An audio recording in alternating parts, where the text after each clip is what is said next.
You ever play a micro game and think to yourself, man, I really wish this game would have been more realized into a larger box, because it probably would be a slightly better game? Looking at you, DustRunner. Let's talk about it.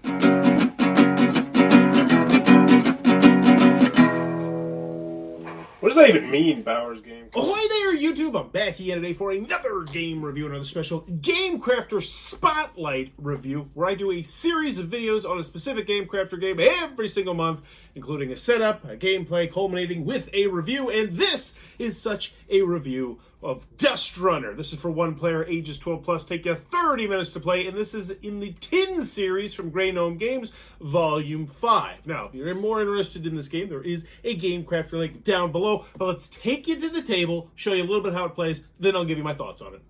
Alrighty then, DustRunner. This is what it's going to look like set up. First things first, you're going to make your little car out of these 3 cards. These are going to keep track of your ammo, your fuel, and then also your health. And they are asymmetrical, slightly different from side to side. The big thing you'll notice is, for instance, this one has +1 damage as opposed to +2 damage.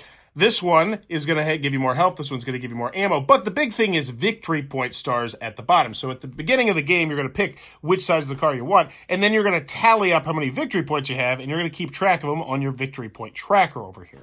Now, this is important, A, because at the end of the game, if you're able to survive by getting all the way here, to the finish line without ever having a raider reach you or your health go down all the way to 0, then you'll win the game and you'll see how many victory points you have, and they'll be like, oh, you're gnarly or whatever. There's a little radical, bodacious, whatever. But the big other thing is you can spend 2 of your victory points at any point to redraw a resolution card, which are these really stinking cool multi-purpose cards right here, which we'll talk a little bit about later, but they do a whole bunch of different things.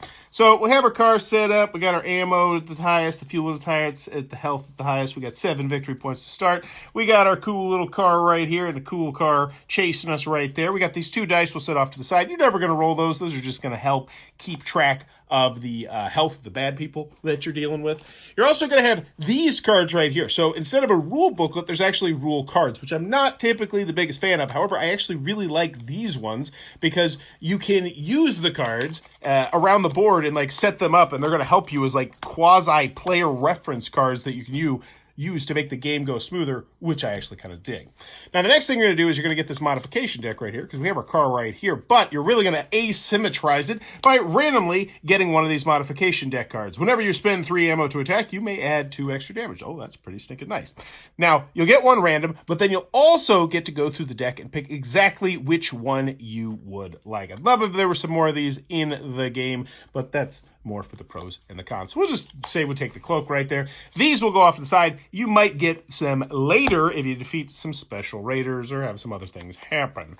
So, next, you have this. This is the star of the show. How this works is really quite simple. These are going to be a whole bunch of different events and things that are going to happen while you are going across the wasteland.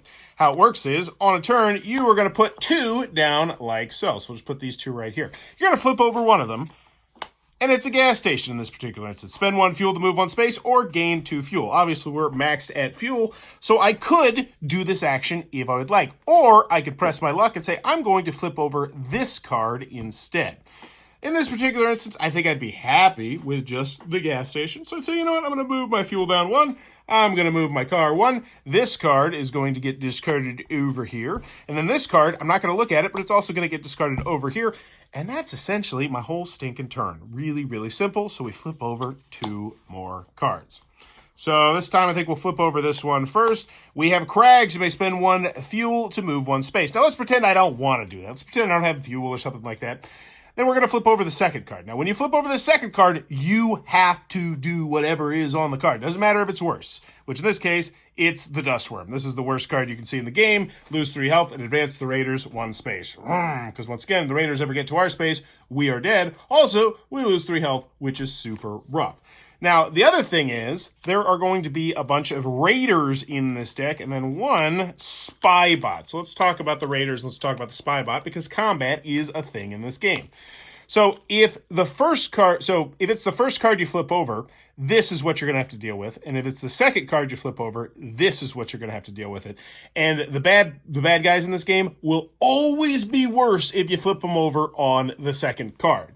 So how this works is when you get into combat, you're going to flip over one of these resolution deck cards. Now I think it's a great time to talk about these resolution deck cards because they are so ingeniously designed, I do believe.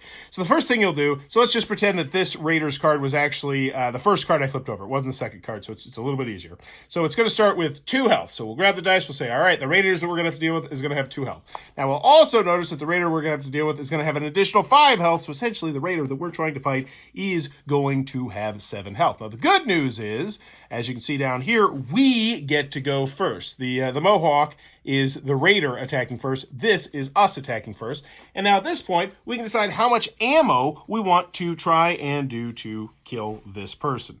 So they have 7 health. We will decide between 0 and 4 ammo that we're going to use. Now, if you use 0 ammo, that's fine. You'll always do 1 damage. Once again, unless you had the souped up card, in which case you would do 2 damage. But in this case, we do 1 damage. And we say, you know what, I think we could take him out with, say, 3 ammo. So we'd say 1, 2, 3. We've committed 3 ammo to this. And now we're going to flip over 3 resolution cards. And we're going to look right here to see how many skulls we have. So we have 2, 3. So we did 3 damage, 4, 5 damage, and 6 damage. That's rough. Now, luckily, if we really were worried about losing this combat, we could, at any moment, spend 2 to redraw a resolution card. So you can say, let's just pretend we did that. We'd go from 7 to 5, we draw a new resolution card, and bada boom, we suck. So we'll do it again. Sunk cost fallacy, let's go. Bam, and we would smash him and destroy him, and to the victor would go the spoils. So, the spoils, what are the spoils? The spoils will be on the resolution card down, right here. Now, there's also a system in play, which is really kind of cool, which is that if you match up the correct moon, then you get bonus spoils. So you get like this spoil, but then you could also potentially get this spoil if you had a full moon, but since we have a crescent moon, it would not happen. This is only applicable if you're dealing with the first Raider. If you're fighting the second Raider, then you always get it. And the way you can see that is, so if we were the first Raider, we would get the ammo, and if this happened to be matched up, we would get gas. You'll also notice there's a little flag down here. That's just how many spaces things are going to move, because while we were having combat, obviously the Raiders behind us would catch up potentially to us and move a couple spaces. Now, the other thing that I do want to mention is there's also one in here that is a wild. There's only one, but he's a wild, and if you get the wild, you can pick whatever you want. You can get health, you can get fuel. Once again, it's on this handy-dandy rule sheet card, which you can kind of sit around to use as a player reference cards. But you can also get new modifications as well, which will soup up your card, make it easier for you to get across the wasteland. So, you're going to do these cards right here. And eventually you're going to run out of these cards, in which case the round is over. You're going to have to refuel your car by spending 1 of your fuels. And then you will shuffle these cards back up, and you will continue to go until one of 3 things happen. Either you've lost all your health, in which case you lose, or the Raiders have caught up to you, in which case you lose, or you win by getting all the way to the finish, aka the F here. Now, you also notice there's some stars along the way. Those just mean that if you happen to go that way and land on the star or pass over the star, you will get a bonus 3 victory points. And I almost forgot to mention something pretty cool, which is when you do defeat a bad guy, a Raider or the dreaded spybot. The spybot works a lot like the Raider, except he doesn't attack you. It moves the car, which can arguably be kind of worse. If you get 2 of these in the game, whoo, you might have some troubles. But you also get 2 victory points immediately for defeating Raiders. But that's the gist of how you're going to be playing DustRunner. Alrighty then, DustRunner from Grey Gnome Games. What are my final thoughts? Let's go over the pros, let's go over the cons. First, on the con side, we're going to start with the cons here. Biggest con, obvious one, at least to me, is that I just feel like this game would be better with just a little bit more variety. More cards, more this, more that. In particular, it's this deck right here. The deck that's got all the events that are going to happen. Raiders and the robots that make you lose time, and the dust worms and the crags and all that sort of stuff.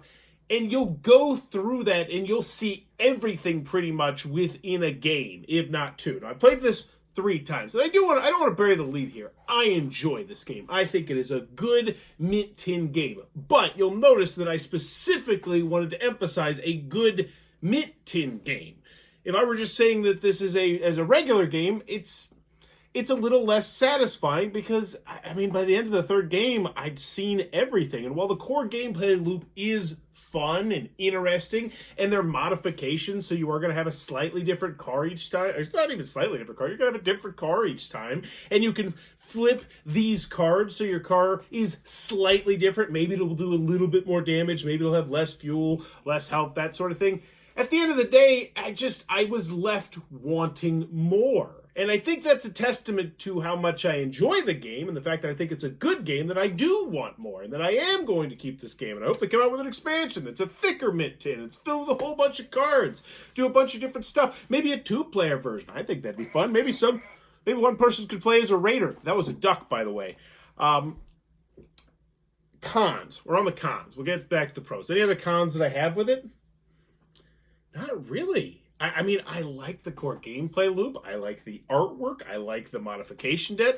I love these, not even dual use card, but there's like 5 different ways you can use these cards. I feel like they really did a fantastic job maximizing their space.